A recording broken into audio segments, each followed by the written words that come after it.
Oh, Dark Stew. Why can't you just show up more often, huh?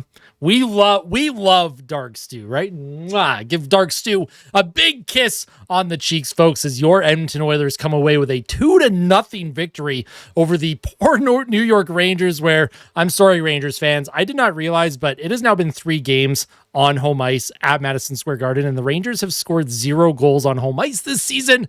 Did not expect Stuart Skinner to come out and have a performance like that, especially after the first game of the season.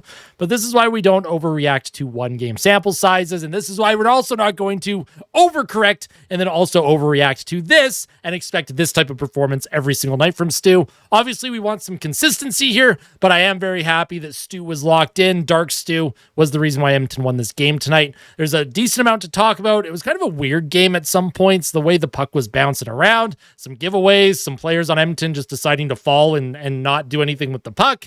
And then Trent Frederick, of all players, scored the game winner for Edmonton. Adam Henrique got the empty netter. We're going to go over the edge visualizer for the 2 Oilers goals. We're going to kind of discuss the ebbs and flows of this game, and then I'll answer a couple questions from Twitter or X.com. And if you ever want to send me questions in the future, I will start taking questions for the post-game fan reaction. And we're also going to take a look at the advanced stats as well. Again, it's early in the season. These 1-game sample sizes aren't a whole lot, so don't read too much into them, but we can be very happy. We can celebrate Dark Stew's return. Of course, I was using this, if anyone's wondering why I even have this picture, after Stu got his second straight shutout against the Vegas Golden Knights in the playoffs, Dark Stew was born, is what we were talking about last year here on the channel. So that's why we have Dark Stew. Also, during the live stream, I'm going to show you what my overlay looks like, right? This is my overlay.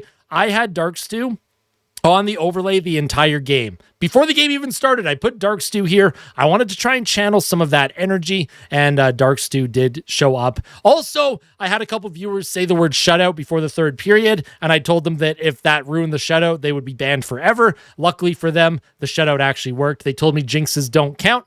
They count when I say them. I still won't say that word because I'm too superstitious, but I am glad that I didn't have to ban anyone in the chat tonight. So thank you for being amazing. If you tuned into the live stream, thank you so much. Make sure you hit the like button on tonight's video, and make sure you are subscribed to the channel if you don't want to miss future live streams. I'll be going live once again on Thursday for the New York Islanders game. That is at 5:30 p.m. local time. But we do have a game to discuss here for your Edmonton Oilers. Let's take a look at the edge visualizer. Trent Frederick got the game going in terms of the goal scoring, his first of the season and his first regular season goal as an Edmonton Oiler. I thought it was funny that Trent Frederick was the one that got the goal for Edmonton because basically up until that goal, I did not like Trent Frederick's game at all. I thought he looked very out of place and all out of sorts, but what a job. Did you see that puck, by the way? Here, I'm going to restart this. Watch the way the puck stops along the boards where Kapanen is. They try to ring it in, but Kapanen, he puts his stick down, holds it, and then he feeds Trent Frederick for a partial breakaway, and he beats Igor Shesterkin 5-hole. Not often you're going to beat Shesterkin 5-hole like that, but he did pick his spot. Shesterkin was late reacting to it, and Trent Frederick gets his first goal as an Edmonton Oiler in the regular season. Of course, he had 1 playoff goal for the Oilers. Nice job by Trent Frederick. Love to see that for him, and good for Frederick. Hopefully that starts to instill some confidence. Hopefully that gets his game going as well. It goes without saying, the whole team has to be much better on Thursday against the Islanders. As nice as it is that Stuart Skinner stole a win for them tonight, we can't bank on that because historically, it's the consistency, right? It's consistency with Stu. So we'll see how he responds. We'll see how he plays against the Islanders Thursday, but the team itself has to play much better. No ifs, ands, or buts.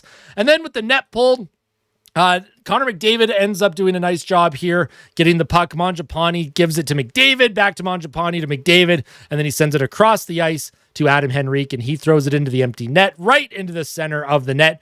But what you don't see on this edge visualizer was earlier in the play. It was probably about 30 seconds before this, maybe 20 seconds or so.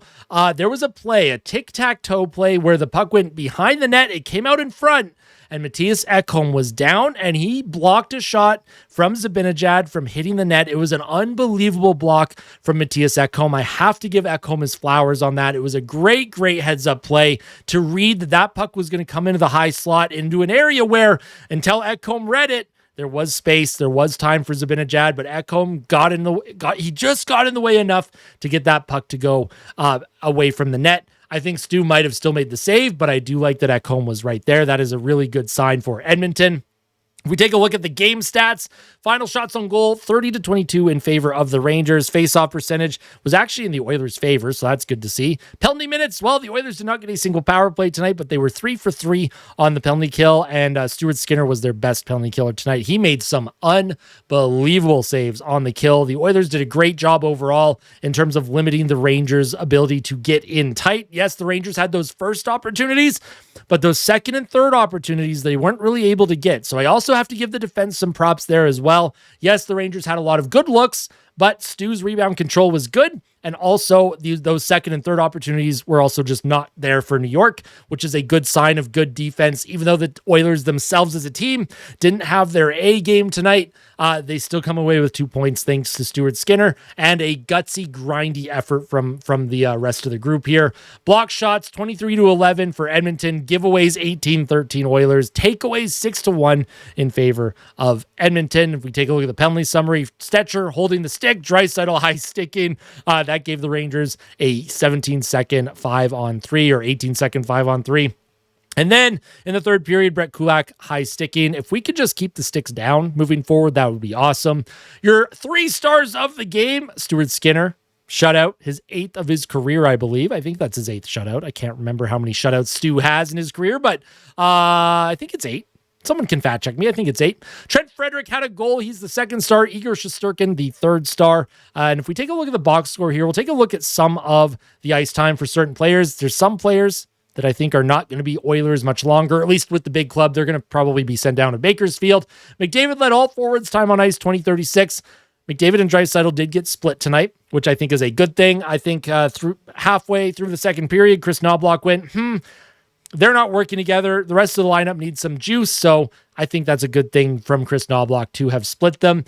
The line combinations were a little bit strange the rest of the game after the halfway point of the second period, but again, Chris Knobloch, he was just looking for something, some kind of spark. He's just trying to get certain guys going, and Ike Howard, though, if you take a look at his ice time tonight, 7:30. I think Ike Howard is the odd man out. I think if Noah Philp comes back, you're going to see Ike Howard be sent to the Bakersfield.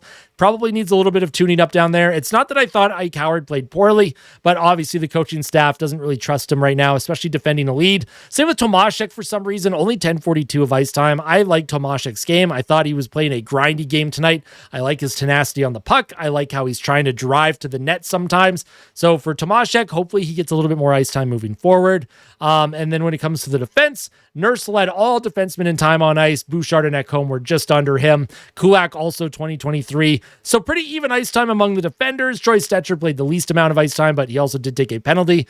He also had a horrific giveaway in the first period. Stuart Skinner, like I mentioned, 30 save shutout. If we take a look at the advanced stats, the deserve to win meter, this looked similar to the other night, except it was the Oilers over the Canucks. The Oilers did come away with the win. Tonight, the Rangers do not come away with the victory. This was a game where it was all Stuart Skinner. The expected goals in all situations, 3.89 to 2.21 in favor of the Rangers. So Stuart Skinner with a terrific performance. If you take a look at the expected goals in all situations, only Ekholm, Tomaszek, Bouchard, and McDavid were over 50% with Andrew Mangiapane. Everyone else was under 50%. Kulak and Savoy were kind of the ones at the bottom there.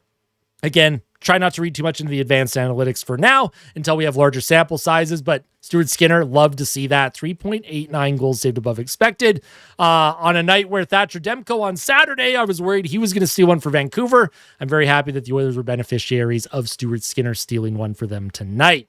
Now, we are going to go over a couple of questions from the fans on Twitter or X.com. I'm pretty sure there's only a couple questions that were submitted, so I will answer them, and then we're just going to wrap things up. We'll get ready for the game on Thursday. Tomorrow, I will have a day after discussion on this game. I'll kind of break things down a little bit further. I'll have my standouts, not so standouts, that sort of thing. So make sure you like today's video. Make sure you're subscribed to the channel if you don't want to miss that. Let's take a look at the 2 questions that were asked. First from Nick, are the Rangers legit cursed at Madison Square Garden? 0 goals in 3 home games. Shesterkin has only allowed 3 goals in those games, and yet they are 0-3 in them. That is insane. That is an outrageous stat, by the way. I cannot believe that that is even a real thing.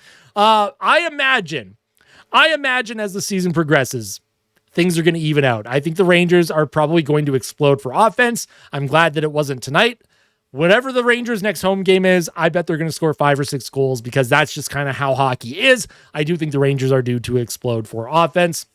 And then Erica sent in her question. Why did I pick Sorokin over Stu in the hockey pool now? My chances of throwing a chair at you is slipping away because my goal is to beat you. I don't know, man. Maybe you should have picked Sorokin. I think most people are taking Sorokin over Stuart Skinner.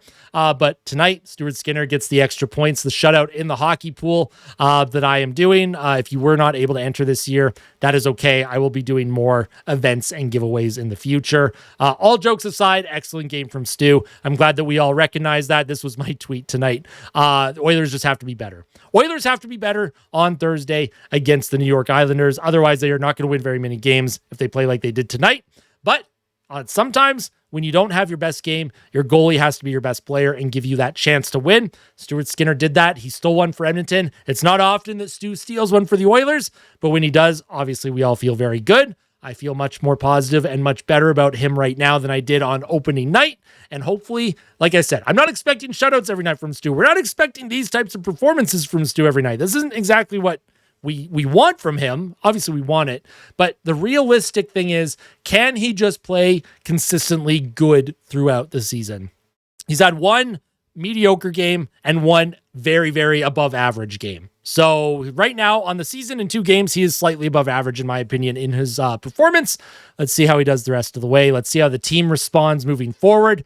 I can't wait for the game on Thursday. It's going to be a lot of fun. Thank you once again for tuning in tonight. I truly appreciate it. Best fans on the planet, and we'll see you soon. All right, tell someone that you love them, and as always, fight like a kid, fight like Ben. Let's go Oilers. I'll see you tomorrow for the day after discussion. I'll see you Thursday morning for the pregame report. Take care, Oil Country. Have a great night. Let's go Oilers. See you soon.